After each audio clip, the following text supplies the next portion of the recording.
நடுவீட்டில் ரத்த வெள்ளத்தில் உயிரிழந்து கிடந்த தாய் சடலத்தை மீட்டு பிரேத பரிசோதனைக்கு அனுப்பி வைத்த போலீஸ். போஸ்ட்மார்ட்டம் ரிப்போர்ட்டில் காத்திருந்த அதிர்ச்சி தகவல்.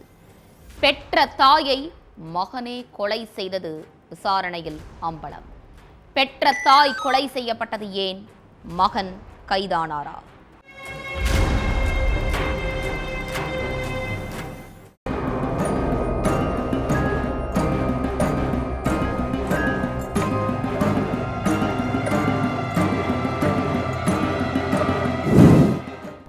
மதிய நேரம், ஆள் நடமாட்டம் இல்லாத ஏரியா.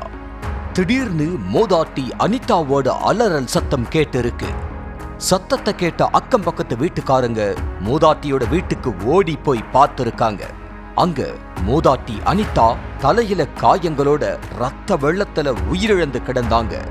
அப்ப அங்கிருந்த மகன் பினு தாய் அனிதா கால் தடுக்கி கீழே விழுந்து தலையில அடிபட்டு மயங்கிட்டுதா சொல்லி இருக்காரு.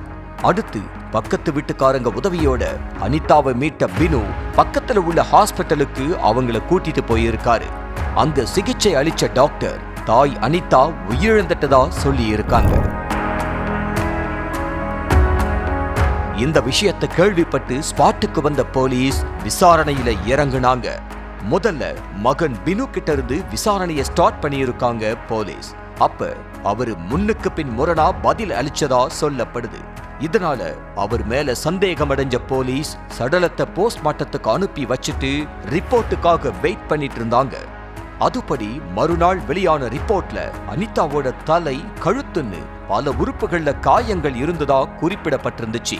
இதனால இத கொலைன்னு கன்ஃபார்ம் பண்ண போலீஸ் பினுவை கஸ்டடியில எடுத்து விசாரிச்சாங்க. அதுலதான் அனிதா உயிரிழந்ததுக்கான முழு காரணம் போலீஸுக்கு தெரிய வந்துச்சு. கேரள மாநிலம் இடுக்கியைச் சேர்ந்த 58 வயசான அனிதாவோட கணவன் 20 வருஷத்துக்கு முன்னாடியே உடல்நலம் சரியில்லாம உயிரிழந்துட்டாரு. அனிதாவுக்கு 4 பசங்க இருக்காங்க. கணவன் உயிரிழந்ததுக்கு அப்புறம் அனிதாவுக்கு கொஞ்சம் மனநலம் பாதிக்கப்பட்டிருக்கு. அது மட்டும் இல்லாம தாயை கூட வச்சு பாதுகாக்க அவங்களோட 4 பசங்களும் மறுப்பு தெரிவிச்சதா சொல்லப்படுது. இதனால பக்கத்துல உள்ள முதியோர் இல்லத்துல சேர்ந்த அனிதா பசங்க மேல உள்ள கோவத்துல வீட்டுக்கும் போகாம அங்கேயே தங்கி இருந்திருக்காங்க. இதுக்கிடையில திடீர்னு அந்த முதியோர் இல்லத்துக்கு போன மகன் பினு, உன் பேர்ல இருக்கிற 1 ஏக்கர் நிலத்தை அபகரிக்க எல்லாரும் சேர்ந்து திட்டம் போட்டுக்கிட்டு இருக்காங்க. அதனால இங்க இருந்தா உனக்கு பாதுகாப்பு கிடையாது, யாருனாலும் உன்னை வந்து மிரட்டுவாங்க. அதனால நீ என் கூடவே வந்துரு, நான் உன்னை பத்திரமா பாத்துக்கிறேன்னு சொல்லி இருக்காரு. மகன் பாசம் காட்டினத அப்படியே நம்பின அனிதா பினுவோட வீட்டுக்கு போயிட்டு வசிக்க ஆரம்பிச்சிருக்காங்க. அப்ப கொஞ்ச நாள் கழிச்சு அனிதா கிட்ட நேக்கா பேச்ச போட்ட பினு, நான் தானே உன்னை பாத்துக்கிட்டு இருக்கேன், அதனால அந்த 1 ஏக்கர் நிலத்தை என்னோட பெயருக்கே எழுதி வச்சிருன்னு சொல்லி இருக்காரு. அதுக்கு அனிதா, நான் உயிரோட இருக்கிற வரைக்கும் அந்த நிலத்தை யார் பெயருக்கும் எழுதி வைக்க மாட்டேன்னு பிடிவாதமா சொல்லி இருக்காங்க. இதனால தாய் மகனுக்கிடையில பயங்கர வாக்குவாதம் ஏற்பட்டிருக்கு.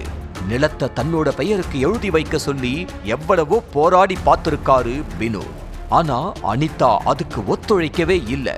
அதனால அனிதாவை கொலை செஞ்சுட்டு தடுக்கி விழுந்து உயிரிழந்த மாதிரி செட்டப் பண்ணி நிலத்தை அபகரிச்சிடலாம்னு நினைச்சிருக்காரு பினு. சம்பவத்தன்னைக்கு அனிதா வீட்ல டிவி பார்த்துக்கிட்டு இருந்திருக்காங்க. அப்ப மறுபடியும் நிலத்தை கேட்டு பிரச்சனை பண்ணி இருக்காரு பினு. அதுக்கு அனிதா பினுவை தகாத வார்த்தையால திட்டி இருக்காங்க. இதனால கடும் ஆத்திரம் அடைஞ்ச பினு அம்மிக்கல்லை எடுத்துட்டு வந்து தாய தலை, கை, கால்னு எல்லா இடங்களையும் சரமாரியா தாக்கி கொன்னு இருக்காரு.